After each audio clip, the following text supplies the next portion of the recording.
আসসালামু আলাইকুম রাহমাতুল্লাহ। আপনাদের প্রতীক্ষা ছিল যে প্রেসক্রিপশন টাইপে আমি যাতে মেডিসিন নিয়ে আলোচনা করি, অর্থাৎ প্রেসক্রিপশন, ডক্টরের প্রেসক্রিপশন যেমন থাকে ঠিক সেরকম ভাবে যাতে আপনাদের নিকট আমি যে কোনো মেডিসিন নিয়ে রিভিউ আলোচনা করি। এই সম্পর্কে আপনারা আমাকে শতাধিক মেসেজ দিয়েছেন, অর্থাৎ আমি প্রায় হাজারের কাছাকাছি মেসেজ আমার মনে হয় আসছে, হয়তো সকলের অ্যান্সার দেওয়া হয় নাই।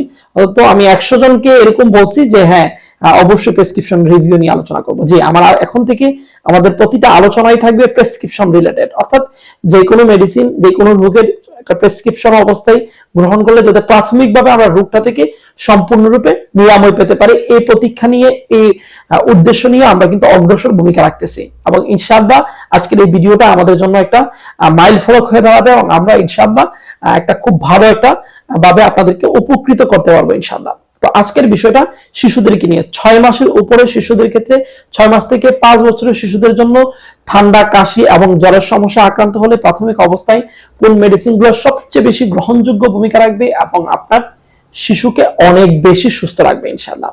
আচ্ছা, আপনার শিশু যদি ঠান্ডা এবং কাশি এবং জ্বরে সমস্যায় সাফার করে থাকে, সেক্ষেত্রে সমাধান কি ইনশাআল্লাহ। ঠিক আছে, প্রাথমিক অবস্থায় আপনার শিশু যদি 3টা সমস্যাই থাকে, সেক্ষেত্রে নাপা সিরাপটা, ফেক্সু সিরাপটা, প্রোজমা সিরাপটা এবং মোনাস 4 এই 4টা মেডিসিন কন্টিনিউ করতে হবে। ঠিক আছে, 4টা মেডিসিন 3টা রোগ যদি একসাথে আক্রান্ত হয়ে থাকে, তাহলে যদি মনে করেন যে না আপনার শিশুর শুধু জ্বর হয়েছে, সেক্ষেত্রে আপনি 3টা সিরাপ বাদ দিয়ে দিবেন, শুধু নাপা খাওয়াবেন। ঠিক আছে। আচ্ছা, এরপর যদি দেখেন যে না আপনার শিশুর কি 3টা রোগ, 3টা সমস্যা মধ্যে 2টা আছে, কি কি জ্বর এবং কাশি আছে, সেক্ষেত্রে আপনি কি করবেন, এই মাঝখান থেকে ফেক্সু সিরাপটা বাদ দিয়ে দিবেন, বাকি 3টা কন্টিনিউ করবেন। আচ্ছা, এরপরে দেখলেন যে না আপনার শিশুর শুধু সর্দি এবং কি জ্বর, সেক্ষেত্রে আপনি এই 2টা বাদ দিয়ে দিবেন, নাপা এবং ফেক্সু খাবেন। বিষয়টা বুঝতে পারছেন? আর 4টা কন্টিনিউ কখন করবেন, যখন আপনার শিশুর ঠান্ডা, কাশি এবং জ্বর 3টা বিদ্যমান রয়েছে। ঠিক আছে, এখন আসি কোনটা কোন রোগের কাজ করে। এখানে যে নাপা যে সিরাপটা আপনারা দেখতেছেন, নাপা সিরাপটা, এই যে নাপা সিরাপটা প্যারাসিটামল, এটা কিন্তু কাজ করে জ্বরের কাজ করবে, ফেক্সু কাজটা ঠান্ডার কাজটা করবে, সর্দির কাজটা করবে এবং কাশি কমাতেও সীমিত পরিমাণ সহযোগিতা করবে। তার পাশাপাশি প্রোজমাটা আপনার সর্দির জন্য অনেক ভালো কাজ করবে, পাশাপাশি কাশিরও কাজ করবে। আর মোনাসটা শ্বাসকষ্ট এবং কাশির জন্য সবচেয়ে বেশি গ্রহণযোগ্য মেডিসিন। আর সবগুলা মেডিসিন একসাথে প্রেসক্রিপশন হিসাবে আপনার জন্য অনেক ইফেক্টিভ বয়ে নিয়ে আসবে। এখন আসি, আমি ধরে নিলাম আপনার শিশুর ক্ষেত্রে কি ঠান্ডা, কাশি এবং জ্বর 3টা রোগী আপনার শিশু ব্যাপকভাবে আক্রান্ত আছে। তো সেক্ষেত্রে আপনি কি করবেন, জি সেক্ষেত্রে আপনি 6 মাসের উপরের শিশুদেরকে নাপা সিরাপটা 1 চামচ থেকে একটু কম বা 1 চামচ দৈনিক 2 থেকে 3 বার খাওয়াবেন। যদি আপনার শিশুর এই 6 মাস থেকে 2 বছরের মধ্যে হয়, তাহলে 2 বার খাওয়াবেন। যদি 2 বছরের উপরে হয়, তাহলে নাপা সিরাপটা 3 বার খাওয়াবেন। ফেক্সু সিরাপটা প্রতিদিন 1 বার খাওয়াবেন, যদি আপনার শিশুর এই 6 মাস থেকে 2 বছরের মধ্যে হয়, বা 1 থেকে 2 বার। আর যদি আপনার শিশু 2 বছরের উপরে হয়, 2 বছর থেকে 5 বছরের মধ্যে থাকে, তাহলে 1.5 চামচ করে খাওয়াবেন। ঠিক আছে, প্রোজমা সিরাপটা 1 চামচ করে দৈনিক 1 থেকে 2 বার খাওয়াবেন। ঠিক আছে, আর মোনাস যেই ট্যাবলেটটা দেখতেছেন, এই ট্যাবলেটটা কিন্তু প্রতিদিন একটা খাওয়াবেন, কন্টিনিউ যে কয়েকদিন খেতে চাই। এটা আপনি যে কোনো পানি দিয়ে গুলিয়ে খাওয়াতে পারেন এবং খেতে খুব সুস্বাদু একটা মেডিসিন। ঠিক আছে।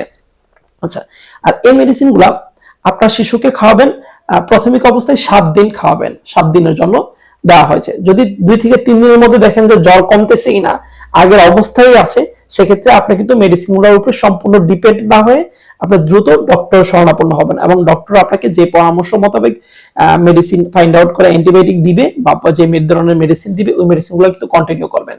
কখনোই ফার্মেসি দোকানদার না, এই মেডিসিনগুলো খাওয়ার পরে আপনি কখনোই কোনো ফার্মেসি দোকানদারের কাছে যাবেন না, কারণ এই মেডিসিনগুলো খাওয়ার পরে যদি জ্বর না সারে, সেক্ষেত্রে কিন্তু যে কোনো অ্যান্টিবায়োটিক গ্রহণ কিন্তু আপনাকে ডক্টরের পরামর্শ মোতাবেক করতে হবে। এবং সেই নির্দিষ্ট কোর্স অনুযায়ী যদি আপনার শিশুকে আপনি অ্যান্টিবায়োটিক গ্রহণ করান, সেক্ষেত্রে বা যে ধরনের মেডিসিন ডক্টর দিবে সেটা গ্রহণ করান, আপনার শিশু খুব দ্রুত গতিতে সুস্থ হয়ে যাবে ইনশাআল্লাহ। ঠিক আছে, তো আপনাদের জন্য আজকের এই প্রেসক্রিপশনটা আমি উপস্থাপন করার চেষ্টা করলাম। তবে আমাদের যে কোনো ধরনের হায়ার লেভেলের মেডিসিন ডক্টরের পরামর্শ ছাড়া গ্রহণ করা কখনোই গ্রহণযোগ্য ভূমিকা রাখবে না। ঠিক আছে। আচ্ছা, এই প্রতিটা মেডিসিন হচ্ছে সেফ ড্রাগ এবং অবশ্যই মেডিসিনগুলো খাবারের পরে গ্রহণ করাতে হবে, কখনোই খাবারের আগে গ্রহণ করা যাবে না। ঠিক আছে, আমরা কোন মেডিসিনটা খাবারের আগে গ্রহণ করা যাবে ওটা আমরা বলে দিব, কিন্তু এছাড়া যত ধরনের মেডিসিন আছে সব ধরনের মেডিসিন কিন্তু খাবারের পরে গ্রহণ করাতে হবে। ঠিক আছে? কারণ খাবারের আগে অনেক মেডিসিন আছে যেটা খাবারের আগে শিশুকে গ্রহণ করালে শিশু মারাত্মকভাবে হুমকির সম্মুখীন পড়ে যাবে এবং অনেক বেশি পরিমাণ অসুস্থতা কিন্তু শিশুকে সাফার করাবে। সো বিষয়টা কিন্তু আমাদের খুবই ভালোভাবে বুঝতে হবে। এবং আমি আপনাকে যে মেডিসিনগুলো নিয়ে আলোচনা করলাম এগুলো কোনোটা মেডিসিনই কিন্তু খুব বেশি সাইড ইফেক্ট নাই, কারণ প্রতিটা মেডিসিনই সেফ ড্রাগ, অর্থাৎ সেফ, দেহের জন্য সেফ, শিশুর দেহের জন্য সেফ এবং শিশুর জীবনের জন্য কিন্তু অনেক বেশি সেফ এবং অনেক বেশি গুরুত্বপূর্ণ ভূমিকা রাখবে এবং আপনার শিশুকে অনেক বেশি ভালো রাখবে ইনশাআল্লাহ। সুতরাং এখন আসি, এই যে নাপা যে সিরাপটা এটা কিন্তু দাম 35 টাকা, আর যে ফ্যাক্সো এটার দাম 55 টাকা, এবং প্রোজমা সিরাপটার দাম 65 টাকা, এবং মোনাস প্রতিটা ট্যাবলেটের দাম মোনাস 4 এটার দাম কিন্তু আপনার জন্য মাত্র মাত্র মাত্র 7 টাকা করে, ঠিক আছে? অর্থাৎ সবগুলো ওষুধ কিন্তু 200 টাকার মধ্যে, ঠিক আছে? সুতরাং 7 দিন আপনার শিশুকে যদি আপনি খাওয়ান 200 টাকার মধ্যে এই মেডিসিনগুলো খাওয়ালে প্রাথমিক অবস্থায় আপনার শিশু কিন্তু অনেক ভালো থাকতে পারবে। আবার বলে দিই, এই মেডিসিনটা কিন্তু মূলত শ্বাসকষ্ট এবং কাশির কাজ করবে, ঠিক আছে? প্রোজমা এটা ঠান্ডা এবং কাশির কাজ করবে, ফ্যাক্সো এটা সর্দির কাজ করবে, এবং নাপা এটা জ্বরের কাজ করবে, ঠিক আছে? আমরা কিন্তু প্রথমেই আপনাদেরকে সম্পূর্ণ বিষয়টা বুঝিয়ে দেওয়ার চেষ্টা করছি। আর পরেও যদি আপনাদের কোনো কোশ্চেন থাকে, কোনো ধরনের প্রশ্ন থাকে যে না অনেকেই আছে যারা বুঝতেছে না বা বুঝার মধ্যে একটু বোধগম্যহীনতা হচ্ছে, তাহলে ভিডিওটা প্রথম থেকে আবার দেখবেন। আপনার যদি বোঝার মধ্যে মনে হয় যে না আমি বিষয়টা বুঝতেছি না, তাহলে প্রথম থেকে টেনে আবার দেখবেন, আশা করি আপনি খুব দ্রুত গতিতে বুঝে যাবেন। তারপরেও আপনি মনে করলেন যে না আমি বুঝতেছি না, আমাকে আরো একটু সহজভাবে বোঝান, সেক্ষেত্রে আপনারা আমাদেরকে মেসেজ করতে পারেন। আমরা জানেন যে প্রতিটা মেসেজেরই অ্যান্সার দেওয়ার চেষ্টা করি এবং আপনাদেরকে সঠিক পরামর্শটা আমরা কিন্তু দেওয়ার চেষ্টা করি, যাতে আপনারা কোনোভাবে বিভ্রান্ত না হন এবং কোনোভাবে ক্ষতিগ্রস্ততার সম্মুখীন না হন, এটা আমাদের কিন্তু প্রত্যাশা। তো দোয়া করি আপনার শিশু অনেক ভালো থাকুক, সুস্থ থাকুক এবং আপনার শিশু সুস্বাস্থ্য থাকুক। তো প্রাথমিক অবস্থায় শিশুদের অনেক সময় কি পেট ব্যথার সমস্যা দেখা দেয়, সেক্ষেত্রে কিন্তু আপনি পেট ব্যথার জন্য গ্যাস্ট্রিকের যে সিরাপ ওইটা কিন্তু আপনি খাওয়াতে পারেন শিশুদেরকে, ঠিক আছে? অর্থাৎ গ্যাস্ট্রিকের যে সেফ ড্রাগ বা সেফ সিরাপ আপনি কিন্তু সেটা খাওয়াতে পারেন। ফেমোটেক সিরাপ আছে স্কয়ার কোম্পানির, ওইটাও খাওয়াতে পারেন।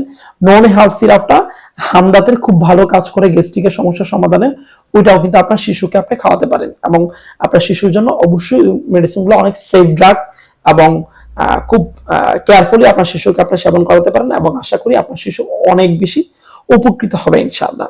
আসসালামু আলাইকুম ওয়া রাহমাতুল্লাহ।